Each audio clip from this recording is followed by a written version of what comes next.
बाबा फरीद गंज शक्कर रहमतुल्लाह अलैह का कहना था कि अगर दौलतमंद होना चाहते हो तो इन 5 जानवरों को फौरी तौर पर अपने घर से निकाल दो, क्योंकि जिस घर में भी ये 5 जानवर मौजूद होते हैं फिर उस घर में कभी भी दौलत और पैसा नहीं आते। गुर्बत और तंग दस्ती उस घर और घर में रहने वालों का मुकद्दर बन जाती है।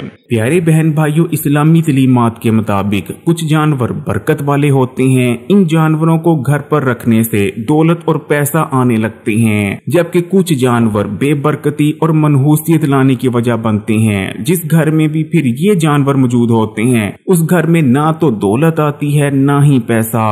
तो इस्लामी तलीमात के मुताबिक पहला जानवर जिसकी घर में मौजूदगी की वजह से रिज़्क की तंगी और तंग दस्ती आती है वो है कौवा और चील।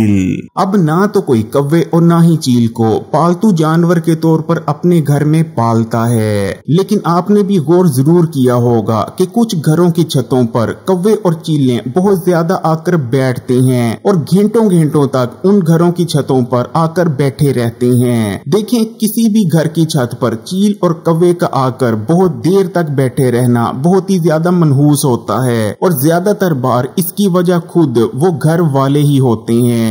वो कैसे, अभी मैं आपको बताता हूँ, लेकिन सबसे पहले कौवे और चील के बारे में कुछ बातों का जानना आपके लिए बेइंतहा जरूरी है। अगर चील की बात करें तो चील एक ऐसा परिंदा है जिसके एक तेज आवाज निकालने के बाद ही क़यामत वकू पजीर होगी। जबकि अगर कौवे की बात करें तो कौवा एक हैवान है, यानी कौवा दूसरे छोटे परिंदों और छोटे जानवरों का शिकार करता है। तकरीबन तमाम ही मज़ाहिब में इस्लाम समेत कौवे को नापसंदीदा परिंदा करार दिया गया है, क्योंकि कौवे बहुत ज्यादा मकार होते हैं। यहूदी और ईसाई तो इन्हें शैतान का दोस्त करार देते हैं। नबी करीम सल्लल्लाहु अलैहि वसल्लम ने भी ऐसे कौवे को कत्ल करने का हुक्म दिया है जिसके सर पर सफेद धारी मौजूद होती है। खैर, ये कौवा पाकिस्तान और भारत में आम नहीं पाया जाता, लेकिन ज्यादातर बार कौवे और चील हमारी अपनी गलतियों की वजह से हमारे घर पर आके बैठने लगते हैं और उसकी सबसे बड़ी वजह होती है कौवे और चीलों को गोश्त का सदका देना।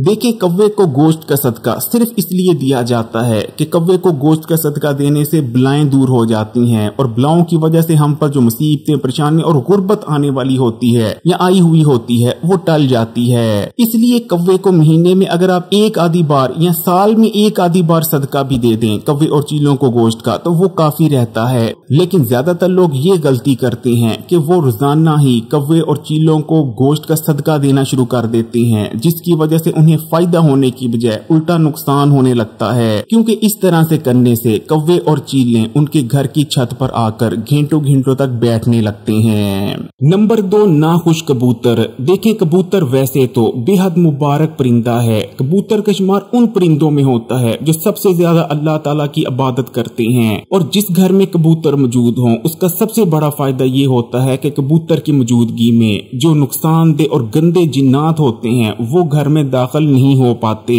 लेकिन जिस घर में भी ऐसा कबूतर मौजूद हो जो घर वालों की वजह से नाखुश हो या किसी भी वजह से नाखुश हो, तो फिर उस घर में सख्त गुर्बत आती है। इतनी सख्त गुर्बत आती है कि घर वालों के पास 2 वक्त का खाना खाने के भी पैसे नहीं बचते।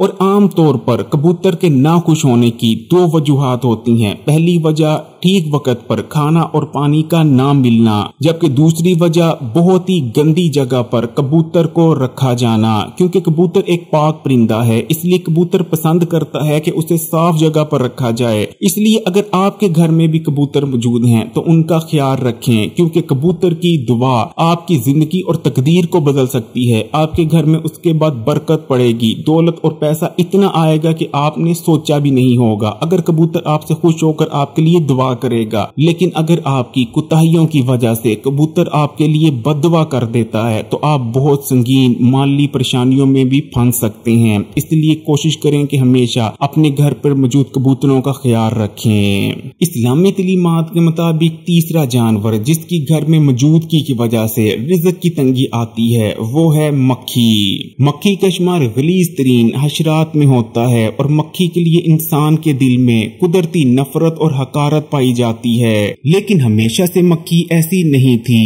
एक बार नबी करीम सल्लल्लाहु अलैहि वसल्लम अपने सहाबा के साथ हिजरत कर कर कहीं जा रहे थे कि रास्ते में कफार आप पर हमला आवर हो जाते हैं। कफार से बचने के लिए नबी करीम सल्लल्लाहु अलैहि वसल्लम एक गार में पनाह लेते हैं। आपके जिस्म मुबारक पर जख्म आए थे, जिस वजह से दर्द की शिद्दत की वजह से आपकी आंखों से आंसू निकल आते हैं। जिसके बाद अल्लाह ताला मक्खी को हुक्म देते हैं कि नबी करीम सल्लल्लाहु अलैहि वसल्लम के आंसू साफ करे, लेकिन मक्खी साफ इनकार कर देती है। उसके बाद अल्लाह ताला शहद की मक्खी को हुक्म देते हैं कि आपके आंसू साफ करे, जिसके बाद शहद की मक्खी नबी करीम सल्लल्लाहु अलैहि वसल्लम के आंसू पी जाती है और जमीन पर गिरने नहीं देती, और तब से ही शहद की मक्खी पकीज़ा करार पाती है और शहद पैदा करने लगती है, जबकि आम मक्खी को क़यामत तक के लिए काबिल नफरत बना दिया जाता है। चौथे नंबर पर उस घर में भी सख्त रिज़्क की तंगी और तंग दस्ती आती है, जिस घर में चिड़िया घोंसला बनाए और अंडे दे, लेकिन उसका घोंसला बार बार गिर जाए और उसके अंडे और बच्चे जाया हो जाएं। प्यारे बहन भाइयों, अल्लाह ताला ने चिड़िया को ऐसा जानवर बनाया है जो दरख्तों पर भी घोंसले बनाकर अपने अंडे और बच्चे देती है, लेकिन चिड़िया इंसानी घरों में आकर भी अपने घोंसले बनाती है। आपने भी जरूर देखा होगा, तकरीबन हर घर में ही कभी न कभी चिड़िया घोंसला जरूर बनाती है। लेकिन अक्सर लोग ऐसे भी होते हैं जो या तो चिड़िया के घोंसले को अपने घर में बनने ही नहीं देते, जैसे ही चिड़िया घोंसला बनाना शुरू करती है तो वो चिड़िया के घोंसले को बार बार गिरा देते हैं। यहाँ तक कि कुछ लोग तो इतने जालिम होते हैं कि चिड़िया ने घोंसले में अंडे भी दिए होते हैं, उसके बावजूद चिड़िया के घोंसले को तोड़ दिया जाता है। जबकि कुछ लोग अपने घर में ऐसी जगहों को ही बंद कर देते हैं जहाँ चिड़िया आकर घोंसला बना सके। प्यारे बहन भाइयों, आपने इन तीनों में से कोई भी काम नहीं करना, क्योंकि जिस घर में भी चिड़िया घोंसला बनाए और घर वाले या तो घोंसले को बनने ना दें या फिर घोंसले को तोड़ दें, उस घर में फिर इतनी सख्त गुर्बत आती है कि आप सोच नहीं सकते। बस मैं आपको यही कहना चाहूंगा कि अगर बादशाह भी ये काम करना शुरू कर दे तो बहुत जल्द वो भी फकीर बन जाएगा। इसलिए कभी भी आपने चिड़िया के घोंसले को नुकसान नहीं पहुंचाना, बल्कि कोशिश करें कि चिड़िया की घोंसले की हर मुमकिन तौर पर हिफाजत करें, क्योंकि जब चिड़िया के बच्चे बड़े होकर घोंसले से बाहर निकल जाते हैं और उड़ने लगते हैं तो उसके बाद चिड़िया उस घर और घर वालों के लिए दुआ करती है कि जैसे इस घर ने मुझे और मेरे बच्चों को पनाह दी, या अल्लाह तू भी इस घर और इस घर वालों को अपनी पनाह में रखे। नंबर 5, छुपकली। कौवे की ही तरह इस्लाम समेत तकरीबन तमाम मज़ाहिब में ही छुपकली को नापसंदीदा तरीन जानवर माना जाता है। यहाँ तक कि हमारे प्यारे आका नबी करीम सल्लल्लाहु अलैहि वसल्लम ने तो छुपकली को कत्ल करने का भी हुक्म दिया है। तो प्यारे बहन भाइयों, अगर आपको वीडियो अच्छी लगी तो कमेंट्स में माशाअल्लाह सुभान अल्लाह जरूर लिखिएगा। लाइक के बटन को दबा दें, ज्यादा से ज्यादा इस वीडियो को शेयर करें सवाब की नियत से, और मजीद वीडियोस के लिए इस्लामी बात यूट्यूब चैनल को सब्सक्राइब कर घंटी के आइकॉन को दबा दें और ऑल नोटिफिकेशन को सिलेक्ट कर लीजिएगा। जज़ाकल्लाह।